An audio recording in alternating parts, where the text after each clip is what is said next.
আজ আমি তোমাদের সাথে দুর্দান্ত স্বাদের একটা স্ন্যাক্স রেসিপি শেয়ার করব। আলু আর কড়াইশুঁটি দিয়ে এই স্ন্যাক্সটি তোমরা অবশ্যই একবার হলেও বানিয়ে দেখো।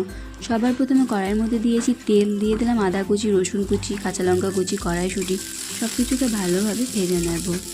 এবার আমি এর মধ্যে দিয়ে দিচ্ছি আগে থেকে সেদ্ধ করে রাখা একটা আলু। এবার এর মধ্যে দিয়ে দিচ্ছি পরিমাণ মতো লবণ, পরিমাণ মতো হলুদ গুঁড়ো, জিরের গুঁড়ো, লঙ্কার গুঁড়ো, সব কিছুকে ভালোভাবে মিশিয়ে নিয়ে পুরটাকে তৈরি করে নেব। পুরটা তৈরি হয়ে গেছে, এবার এটাকে সাইডে নামিয়ে রাখবো। এখানে নিয়েছি পরিমাণ মতো ময়দা, দিয়ে দিচ্ছি জোয়ান, লবণ আর দিয়ে দিচ্ছি সাদা তেল। সব কিছুকে ভালোভাবে মিশিয়ে নিয়ে ময়াম করে নেব। এবার আমি এর মধ্যে অল্প অল্প জল দিয়ে ডোটাকে তৈরি করে নিয়ে লেচি কেটে নেব। এবার আমি লেচিটাকে ময়দার মধ্যে কোটিং করে নিয়েছি। এবার এই লেচিটাকে রুটির মতো করে বেলে নেব, যতটা পারবো পাতলা করে বেলে নেব। এবার ধারের বাড়তি অংশগুলোকে প্রথমে কেটে নেব।